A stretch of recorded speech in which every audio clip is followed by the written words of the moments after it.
And we meet Zacheus. He was a chief tax collector, and he was rich. And he was hated. Many of you know about tax collectors in the first century Judea.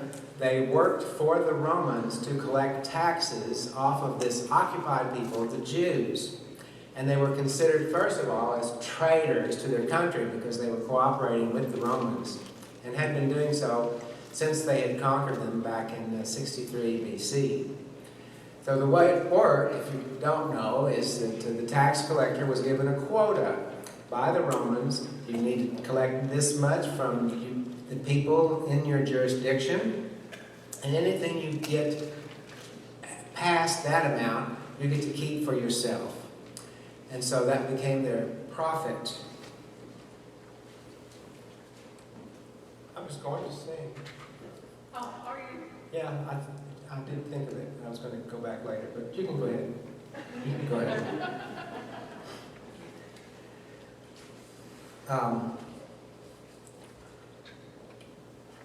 He was in, let's see here. He was not only considered a traitor, but he was really rich, richer than most people in town, and he was ceremonially unclean because he was in constant contact with the Gentiles. And so he couldn't go into the temple, even to get forgiveness, because he was continually unclean by that contact. So he was considered the lowest person in town. He was the enemy of God. He was truly pond scum. Let's go to the next slide, please. He was the tax collector. And that's how they looked at him. And it says he was the chief tax collector. That means that he probably had supervisory authority over the richest, the other tax collectors. And he was so rich, that made him a complete villain. Plus, he was short. And anybody in the Jewish community could say, I could whip him with one hand. But you couldn't whip him because the Romans were protecting him.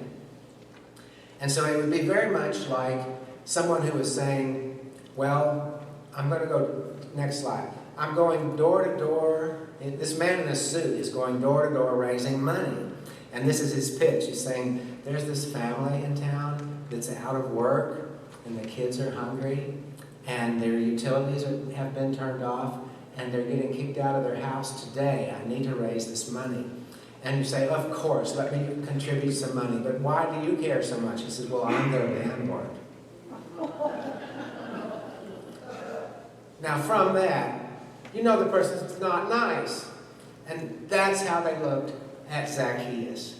So, Zacheus hears that Jesus is coming through town. And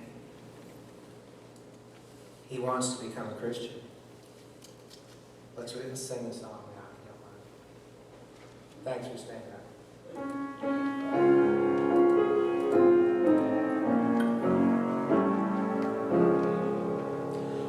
Lord, I want to be a Christian in my heart, in my heart. Lord, I want to be a Christian in my heart. In my heart,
Nobody knew it. But something's going on in his heart. Zacheus. And because of that, he's trying to see who Jesus was. But he was short. And he couldn't. And so he ran on ahead of the crowd and climbed up into a sycamore tree in order to see him. And for Jesus was about to pass that way. Okay, next. And this is a man who was successful. He had a lot of money. And yet, when he had a moment to think about it, he realized, I'm a wreck. I need help. Nobody knew it, but he was feeling guilt. He saw he was a sinner, and he had no friends. He heard about Jesus forgiving people of their sins, healing them. And even though he's successful and he looks all together, but he's lost. Next, please. And so, this inner urge drives him back to God. Maybe that's happening to you right now. Maybe you've lived a fine life, and you have plenty of money, and you have everything you need, everything you want. But there's some inner urge that says there's got to be something more.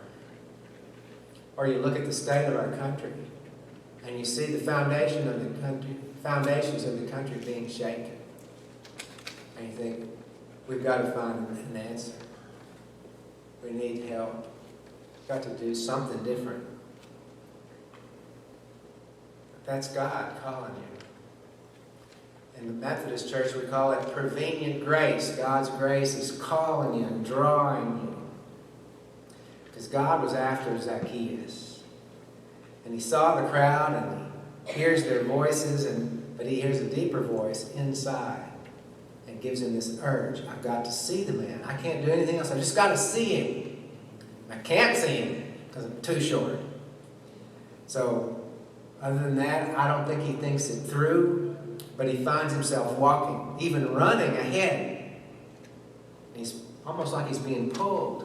And this professional person, this accountant, this bureaucrat, this important person climbs up into a big tree, and he's up there next to probably a fourth grader, and he's just wanted to see. He's not expecting anything. Next, please. And when Jesus came to the place, he looked up and said to him, Zacheus, hurry and come down, for today I must stay at your house. And he hurried and came down and received him gladly.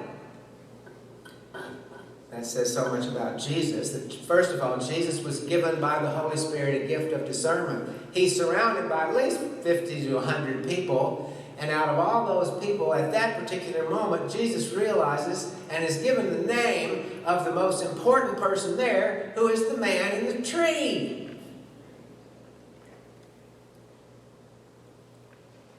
And so he says, come down and hurry. And he hurries. Because it's his moment. So, go to the next, yes.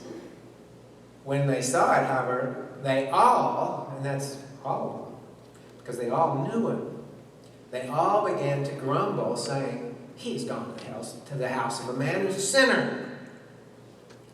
You know, because we're not. Well, but Jesus didn't treat him like a second-class sinner. So, next please. We have a meeting in the house. And we don't know what was said, of course. But probably Jesus was respectful. He ate whatever food he was offered. He heard all that Zacheus had to say. And probably at one point said something to the effect of, what do you want? Which is exactly what he asked Bartimaeus last week. And Zacheus maybe admitted to him, I'm a wreck. I have wealth, but I have no life. And next, it leads to trust. Probably Jesus didn't need to lecture him. He just said, "What do you desire?" Maybe. And he said, "I want to be free. I want to be forgiven. I want things to be right." He said, "Well, do right. Become a good man." And Zacheus, next please. Zacheus stopped and said to the Lord, "Behold, Lord, half of my possessions I will give to the poor. And if I've defrauded anyone of anything, I will give back 4 times as much." And actually, he said that out in the street where people could hear him. So that he was almost obligated to carry that out. But because he now believed he could trust in Jesus personally, that it was not too late. And you must know that whatever your situation with God, it's not too late for God to clean up any mess that you've left behind. Any mess. It's all right. Zacheus was the lowest possible scum, but he believed it. He accepted it and he acted. Okay. Jesus said to him, "Today salvation has come to this house because he too is a son of Abraham." And that meant that in the Jewish world, he too was eligible for salvation because he was one of God's people too. And you shouldn't write him off. And so we need to not write off people in the church. Okay, next. This next line, which is verse 10, chapter 19, verse 10, is the key theological verse of this passage in this chapter. Let's read the part in yellow together.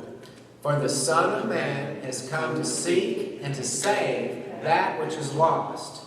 So if God has come to do that, we better not be in the way. You know? We need to welcome everybody who is seeking light from God. We've got to do that. We cannot be the ones that stand in the way. Because, like Zacheus was successful and yet he was lost, it's a lot of people. And maybe some of us, we're still partly lost. That's because we're still growing. The question for us when we're in that situation is, what voice are we listening to? I know you're here this morning because you're wanting to listen to God's voice. Not mine, but God's voice. And He'll speak to you today. And that's good. But in the other 6 days of the week, whose voices are we listening to? Are we really acting on other people's voices? Next. I want to suggest, with Zacheus and with a lot of people who are lost today, there's 3 barriers for reaching Jesus. And the first is our own fear. And that is, we don't hate God, the person who's lost, but they're afraid of God. They certainly have been taught by the culture today that they can't change anything, that they're hopeless, and the world is saying, you're too far gone. And it's your genes, it's your status, you've been victimized, you can't help yourself. And they hear that. It's an extremely prevalent message in the world today. And these are lies. And our attitude has to be the attitude of agape love, which is laid out in 1 Corinthians 13, which says, "Love believes all things and hopes all things." In this situation, that means that you believe that the worst person that might come in here, the person that you think would never make it here, can make it because of grace and God's love. That if you love them, you believe they're going to make it. So we reassure people and we encourage people along with the admonition. You aren't hopeless. You can do it. And, I just know that when I had a divorce, it caused my ministry to fall apart. I had to rebuild from scratch. So I know you can do that from whatever place you've fallen. You can come back. So that's the first barrier, is our own fear. The second barrier is that there are crowds of followers around Jesus, and Zacheus couldn't get to him. And they're keeping his attention. And many times when a person who's seeking God comes into the church for the first time, they're lost in the crowd, and they really need attention. And so they don't you don't need to ignore them. If you see somebody in the church that's new and that's by themselves, take it upon yourself to go visit with that person. There doesn't need to be anybody in a church service that gets ignored, starting today. So if you think there's somebody here, please pay attention to Daniel back there. He needs your help so much. Daniel, sitting all by himself. We all know Daniel, so he's all right. But make sure everybody gets noticed. And it's your job as a member of the congregation. You're expecting me to do that for all 60 of you? You've got to be kidding. You've got to do that. Okay, the third part is active rejection from the church.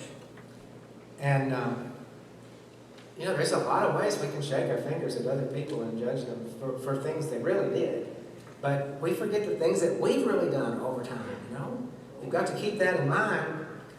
I was at the church where I pastored at Lake City, Minnesota, and the preacher from a conservative Lutheran church called me about one of his members that had transferred to our church and was getting pretty active. This was like 15 years ago, more than that.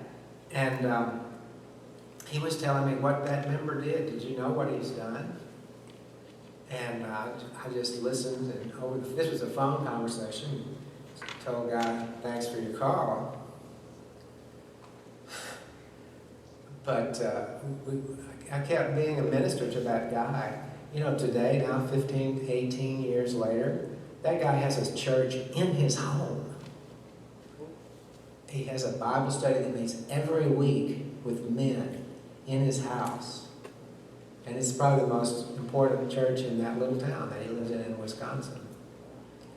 So God not only healed the guy, but he used him. And he was on the bottom socially when he came to our church. And it's one of the reasons you change churches sometimes, is you have a change in your life. So we just don't need to be standing in the way of the Zacheus that are out there. And there's a couple of songs about this I'd like to share at this time. And they're both from an album by the group or band called Casting Crowns. Have you ever heard of Casting Crowns? You have heard.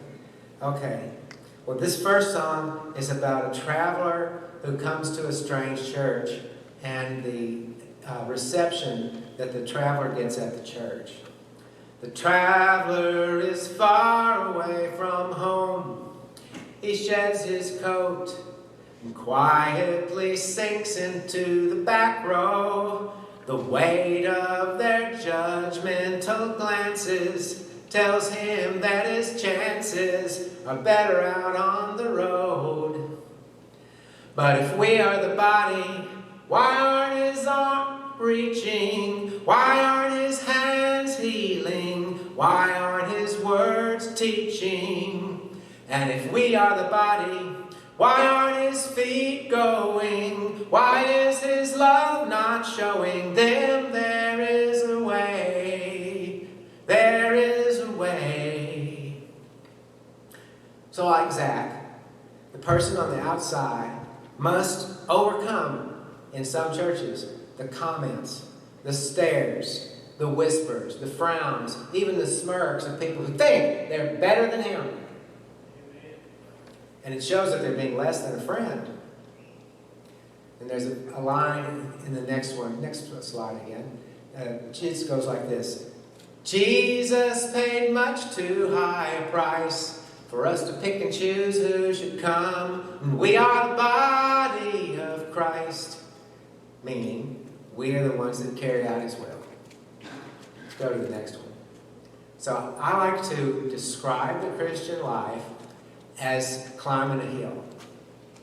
And Jesus invites us to climb to the top of this hill, and we're not saved by works, but it's our walk with Christ. Your walk with Christ is not flat. It's a hill. And you have places that are flat on this hill, and they're easy. And it's easy to camp out on the flat places on this hill. Zach is just starting out. And you might think, Zach's behind me on this hill. And so Jesus is calling you, and maybe, are you Zach? Actually, you're just starting out. And maybe you look at that hill and you think, well, I'm afraid to climb that. Or next, you could be halfway up the hill, but you found a flat spot, and there's a nice shade tree there, and there's plenty of water, and there's even food, and you could just hang out here and just stay here. Now, that's where a lot of Methodists are. You're halfway up the hill, but you see the next part of your walk with God is a climb, and you're going to have to climb this. And as a matter of fact, it's hard enough that there's something you're carrying around with you that you have to leave behind. You can't carry it up the hill anymore. You've got to leave it back there. You see, that's why you don't climb. Many people are like that in their comfort zone. But you're hearing God's voice. That Jesus is ahead of you, and he's going to climb this. And you can get to the next level. You can do it with his help. You may have to leave something behind you don't need anymore. But there's another voice that it says, and you're hearing this voice, and it says, you can never climb that. You never will. And so which voice are you going to believe? Because Zacheus had to overcome voices like that before he went to see Jesus. So there's another song called Voice of Truth in this same album, Casting Crowns. And it's a song about Simon Peter, who is a believer, but he's in the boat, and Jesus has asked him to walk on the sea toward him. And it goes like this. Oh, what I would do to have the kind of faith it takes to climb out of this boat, amen, onto the crashing waves, to step out of my comfort zone into the realm of the unknown where Jesus is, and he's holding out his hand. But the waves are calling out my name, and they laugh at me, reminding me of all the times I've tried before and failed. The waves, they keep on telling me time and time again, boy, you'll never win. You'll never win. But the voice of truth tells me a different story. The voice of truth says, do not be afraid. And the voice of truth says, this is for my glory. Out of all the voices calling out to me, I will choose to listen and believe the voice of truth. So go on. Be like Zach. And answer the Lord's voice and climb. Let's pray. Lord,